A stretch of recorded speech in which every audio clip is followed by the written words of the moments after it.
வணக்கத்துடன் pepper and salt news என்கின்ற இந்த வலையொலியில் உங்களை சந்திப்பதில் நான் மகிழ்ச்சி அடைகின்றேன்.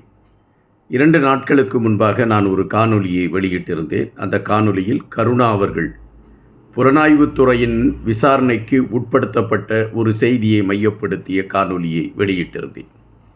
அந்த காணொலியில் எந்த விடயத்திற்காக கருணா அவர்களை புலனாய்வுத்துறையினர் விசாரணைக்காக அழைத்திருந்தார்கள் என்கின்ற செய்தியை மையப்படுத்தி அது சார்ந்த தகவல்களை தொகுத்து வழங்கியிருந்தேன். ஆனால் அந்த சூழலில் என்ன நடந்தது என்கின்ற விடயத்தை இன்று நண்பர் ஒருவர் கருத்தாக நமக்கு பதிவிட்டிருக்கின்றார். அதனை அந்த காணொலியின் கீழ்ப்பகுதியிலும் நான் வெளியிட்டிருக்கின்றேன். அந்த நண்பருக்கு என்னுடைய பாராட்டுகளை நான் தெரிவித்துக் கொள்கின்றேன். நீங்களும் எங்களுடைய கருத்துகளுக்கு நீங்கள் உங்களுடைய கருத்துக்களை வெளியிட்டால் அந்த விவாதத்தின் அடிப்படையில் பல உண்மைகள் தெரிந்து கொள்வதற்கான ஒரு வாய்ப்பு எட்டக்கூடிய ஒரு களம் அமையும். எனவே எங்களுடைய காணொலிகளை நீங்கள் பார்க்கின்ற பொழுது முதலாக எங்களுடைய வலையொலியை நீங்கள் பகிர்ந்தளியுங்கள். அதுபோல எங்களுடைய காணொலிகளுக்கு நீங்கள் கருத்துக்களை பதிவிடுங்கள். நாங்கள் செய்கின்ற பிழைகள், நாங்கள் செய்கின்ற சரியான விடயங்கள் இவைகளை பகிர்ந்தளியுங்கள். அப்படி பகிர்ந்து அளிக்கக்கூடிய சூழலில் இன்னும் பல விடயங்களை குறித்து நாம் தேடலை எடுப்பதற்கும் அது சார்ந்த கருத்துக்களை பதிவிடுவதற்கும் அது களமாக இருக்கும். இன்றைய காணொலியில் கருணா அவர்கள் எதற்காக அந்த புலன் விசாரணை களத்திற்கு அவர் உட்படுத்தப்பட்டார், அதன் பின்னணியில் அப்பொழுது நடந்த விடயம் என்ன என்பதையெல்லாம் நான் கடந்த காணொலியிலே குறிப்பிட்டிருந்தேன். ரவீந்திரநாத் என்கின்ற கிழக்கு பகுதியை சார்ந்த பல்கலைக்கழகத்தில் பணியாற்றி கொண்டிருந்தவரை கருணா அவர்களுடைய கைத்துப்பாக்கி தான் அவரை அழித்தது என்கின்ற செய்தியைத்தான் பலர் எடுத்து வைக்கிறார்கள். அதன் அடிப்படையில்தான் கருணா அவர்களை விசாரணைக்கு அழைத்திருந்தது என்பது செய்தி. இப்பொழுது அந்த நண்பர் நமக்கு அனுப்பியிருக்கக்கூடிய கருத்திலே இது குறித்து மிக விளக்கமான ஒரு செய்தியை அவர் குறிப்பிட்டிருக்கின்றார். அந்த செய்தியை முன்னிலைப்படுத்தி இந்த காணொலியை நான் பேசினால் அந்த நண்பருக்கும் சிறப்பு சேர்க்கும் என்கின்ற அடிப்படையிலும் தெரியாத சில செய்திகளை எடுத்து வைப்பதற்கு இது களம் அமைக்கும் என்கின்ற கருத்தில்தான் இந்த கருத்துக்களை நான் எடுத்து வைக்கின்றேன். இயக்கத்திலிருந்து கருணா அவர்கள் பிரியக்கூடிய ஒரு சூழல் ஏற்படுகிறது. அந்த சூழல் கருணா அவர்களே கட்டி அமைத்தார் என்பதுதான் பதில். கருணா அவர்கள் மீது பல விமர்சனங்கள் அப்பொழுது எழுந்தது என்றும் அதன் அடிப்படையில் இயக்கத்திலிருந்து அவர் வெளியேற்றப்படுவதற்கான ஒரு களம் எடுக்கப்பட்டது என்றும் அந்த சூழலில் கருணா அவர்கள் மீது தொடர்ச்சியான குற்றச்சாட்டுகள் இருந்த காரணத்தினால் இயக்கம் அவர் மீது நடவடிக்கை எடுப்பதற்கான ஒரு களத்தை எடுத்த அந்த சூழலில் கருணா அவர்கள் தனக்கான ஆதரவை திரட்டக்கூடிய ஒரு களத்தை எடுத்திருக்கிறார். அந்த கிழக்கு பகுதியை மையப்படுத்திய ஒரு களம் தனக்காக கட்டி அமைக்கப்பட வேண்டும் என்கின்ற நிலைப்பாட்டில் அதற்கான முயற்சிகளை எடுத்திருக்கிறார். இது எல்லோருமே எடுக்கக்கூடிய ஒன்றுதான். ஆனால் கருணா அவர்கள் தேர்ந்தெடுத்த பல விடயங்கள் சர்ச்சைகளை கிளப்பியிருக்கிறது என்பதை விட அது பலருடைய மனங்களில் பாதிப்பை ஏற்படுத்தி இருக்கிறது என்பதுதான் இங்கு பதிவு செய்யக்கூடிய ஒன்றாக இருக்கின்றது. ரவீந்திரநாத் அவர்கள் கருணா அவர்கள் ரவீந்திரநாத் அவர்களை மிரட்டக்கூடிய ஒரு களம் அமைந்திருந்திருக்கிறது. இது அந்த நண்பர் குறிப்பிட்ட செய்திதான். அப்படி மிரட்டக்கூடிய ஒரு களம் அமைந்திருக்கிறது.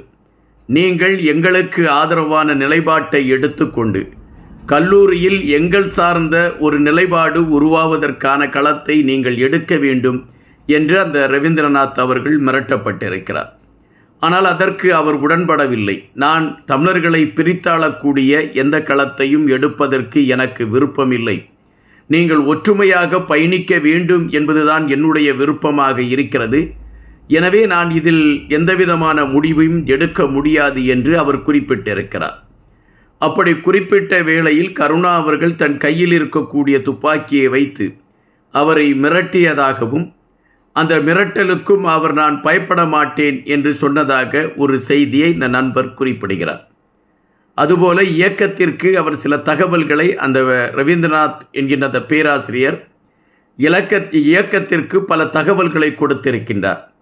தமிழர்களை பிரித்தாளக்கூடிய ஒரு களத்தை எடுப்பதற்கான முயற்சிகளை கருணா அவர்கள் இந்தந்த கோணத்தில் எடுத்து கொண்டிருக்கின்றார். அதனால் என்னுடைய உயிருக்கு அச்சுறுத்தல் இருக்கிறது என்கின்ற ஒரு கருத்தை மையப்படுத்திய செய்தியை அவர் இயக்கத்திற்கு அனுப்பியிருக்கிறார்.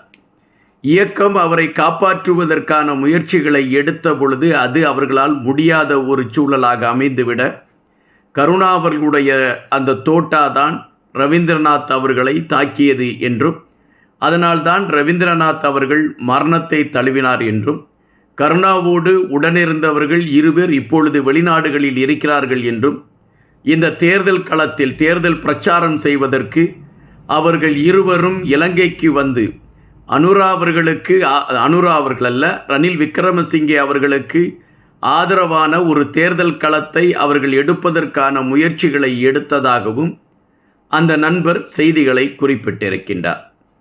இது உண்மையா அல்லது பொய்யா, அல்லது அந்த நண்பர் தான் சார்ந்த ஒரு கருத்து பதிவிட வேண்டும் என்கின்ற கோணத்தில் பதிவிட்டாரா என்கின்ற கேள்விகளோடு இது சார்ந்த கருத்துக்களை, அந்த காலகட்டத்தில் நடந்த விடயங்களை மையப்படுத்திய செய்திகளை நாம் புரட்டி பார்க்கின்ற பொழுது, அந்த நண்பர் குறிப்பிட்டிருக்கக்கூடிய கருத்தில் ஒரு பெரும்பான்மையான உண்மைகள் இருக்கிறது என்பதுதான் நிஜம்.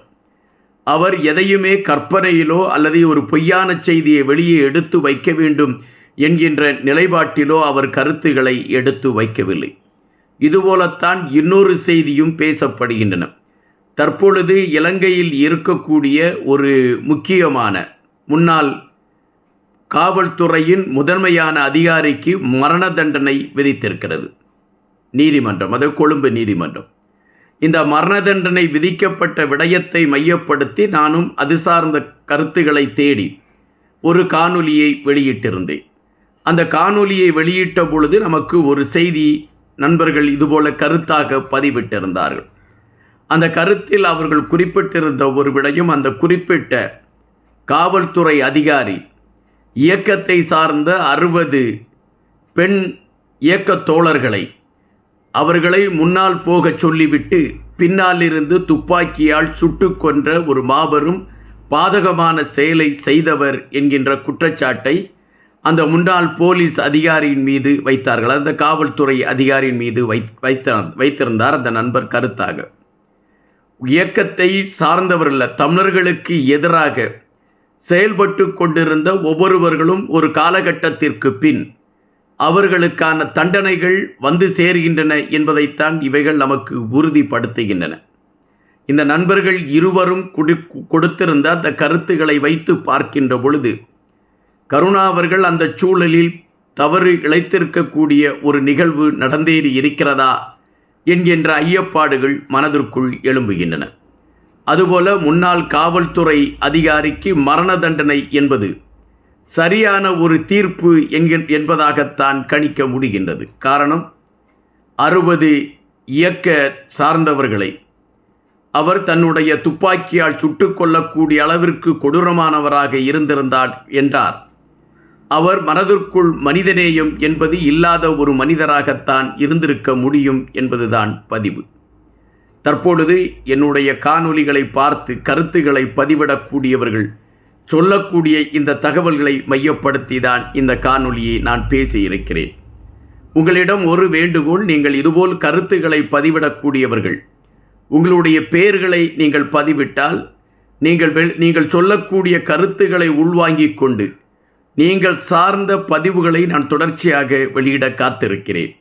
எனவே அறியாத பல செய்திகள் உங்களிடம் இருக்கலாம், நான் அறியாத பல செய்திகள்.